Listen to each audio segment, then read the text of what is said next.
So I have the backend authentication at a point where I think it might work. So I'm going to start up this application. I have my Docker images running, so the database is running. So I'll simply go to my terminal and type make start.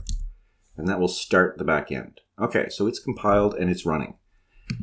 Now I'll switch over to the front end, to my Vue application. And I'm looking right now at the login.vue component, the one that displays the form. And what we have right now are two text input components wrapped in a form tag component.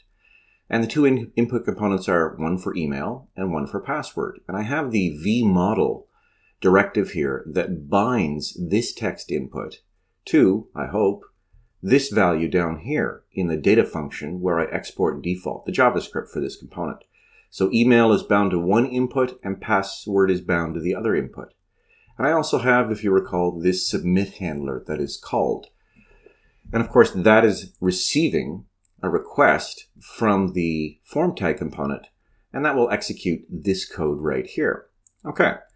Now, there are a few more things we have to do before this will actually work.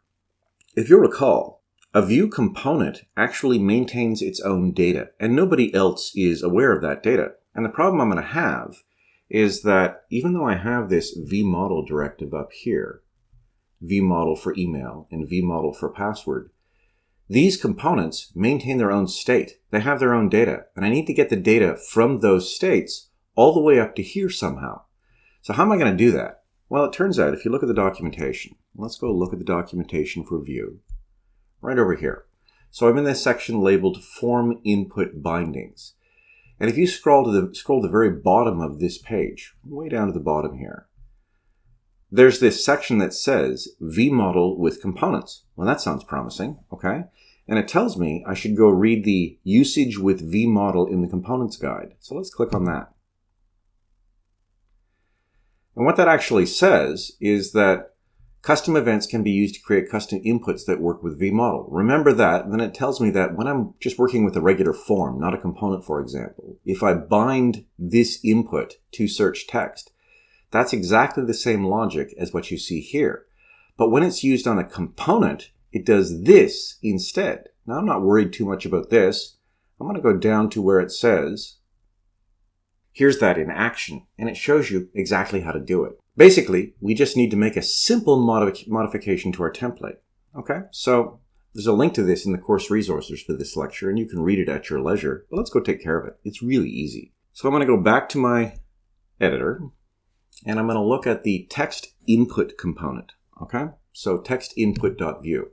And basically, I just need to make some very simple changes. Okay, so the first one is right here on line 11 in my code, the part that says value equals to value, colon value equals to value. Well, it doesn't need to be called value. It has to be called model value. Okay? And then I need to add a couple of lines. One here, and I can add it anywhere, but I'll add it right here.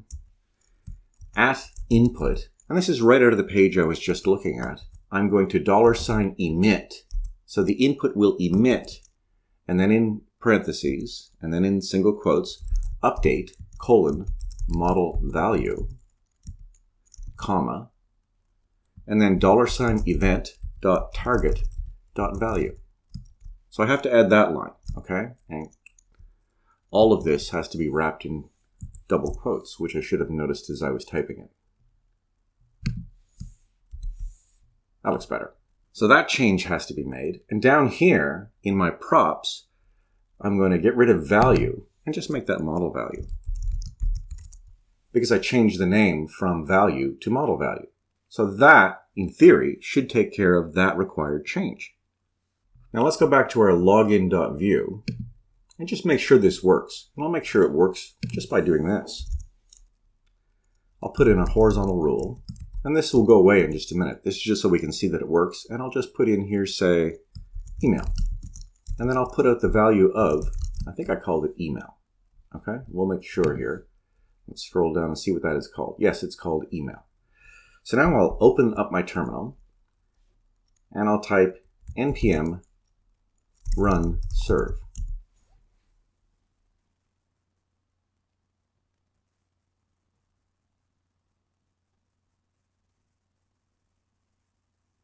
So it's running, so I'll switch over to my web browser.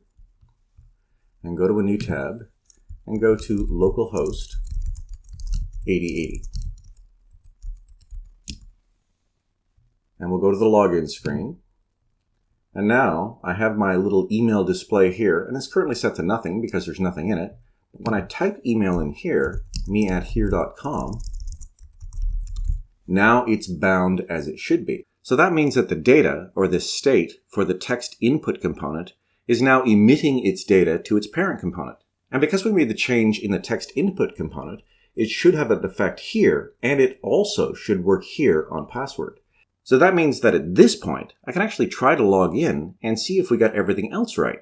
And we'll give that a try in the next lecture.